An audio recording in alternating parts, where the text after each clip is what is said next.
ఇప్పుడు 2 తెలుగు రాష్ట్రాల hot topic ప్రశ్న రావణ్ పై ఉపా కేసు పెట్టడం.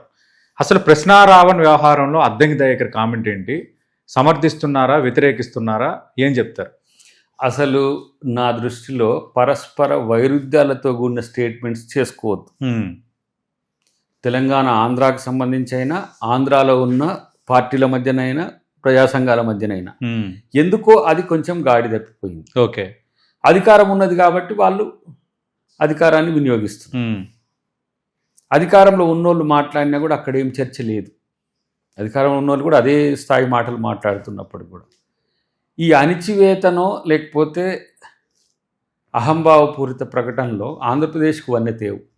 ఆంధ్రప్రదేశ్ రాజకీయాల్లో చాలా సోబర్ పాలిటిక్స్ ఇండియాలో కంబైన్డ్ ఆంధ్రప్రదేశ్ అనేది ఒక సోబర్ పొలిటికల్ ఏరియా. తమిళనాడు మాదిరిగానో కర్ణాటక మాదిరిగానో కాదు. ఆంధ్రప్రదేశ్ అంటే గుంబనంగా నిజాయితీగా ఉండే ప్రాంతాన్ని కాస్త ఈ రాజకీయ రచ్చలు, కులాల చిచ్చులు, మతాల మంటలు ఇన్ని వస్తుంటే మన కళ్ళ ముందే మేము చూసిన ఆంధ్రప్రదేశ్ రాజకీయాలు విడిపోయినాక ఆంధ్రప్రదేశ్ తెలంగాణ రాజకీయాల్లో ఈ కక్షపూరిత ధోరణి అనేది ఇరు వర్గాలకు మంచిది కాదు నా దృష్టిలో.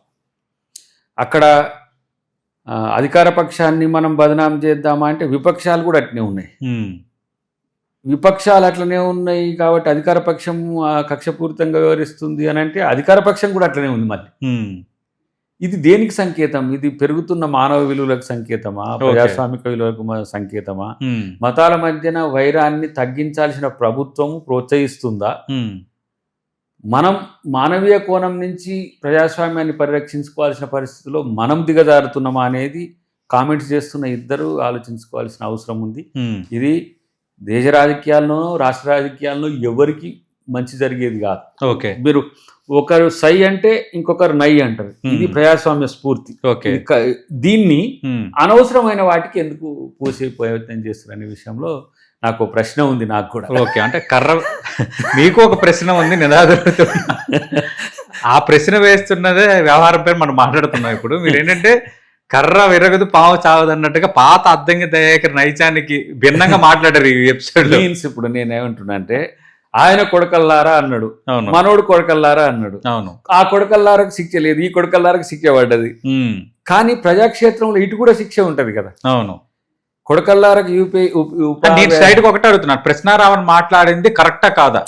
అసలు ఒక వ్యక్తిని దూషించే విధంగా ఎవరు మాట్లాడినా తప్పే, బోత్ సైడ్స్. అదే నేను చెప్పింది, నీకేం కర్ర విరవకుండా పావుదా. ఇప్పుడు నేను పరుష పదాన్ని వాడినప్పుడు నేను ఎక్స్క్యూజ్ చేయమని నేను సారీ చెప్పిన కదా, మళ్ళా నేను అట్నే కంటిన్యూ చేయలేదు కదా. అవును, కాబట్టి ఒక వ్యక్తి అయినా ఒక నాయకుడైనా మాట్లాడేటప్పుడు ఆ మాట ప్రజాస్వామ్యయుతంగా ఉండాలి.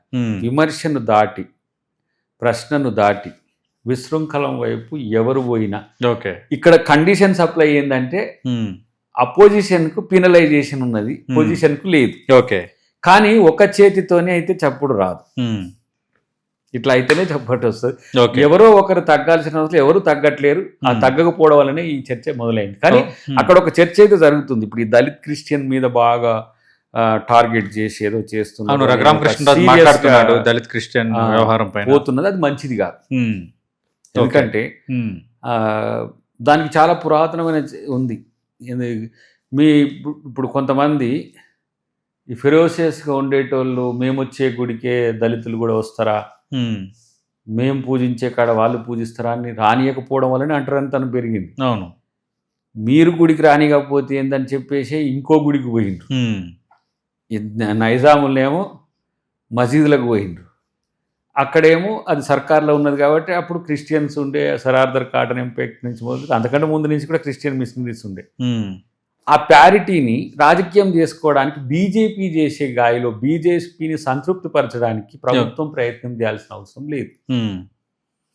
ఎందుకంటే ఇంకోటి ఏమున్నదంటే అక్కడ క్రిస్టియన్స్, దళిత్స్ అంతా కొద్దిగా జగన్తో దగ్గర ఉండరనే కక్ష సాధింపు కూడా ఉన్నదనే చర్చ ఉంది. ఓకే, సో దాంట్లో ఇవన్నీ కలిసి వస్తున్నాయి. ఓకే, నేను రఘురామకృష్ణరాజు గారిని టార్గెట్ చేసి మాట్లాడతలేదు, ఎందుకంటే దాని వెనక రాజ్యం కూడా సపోర్ట్ ఉంటుంది.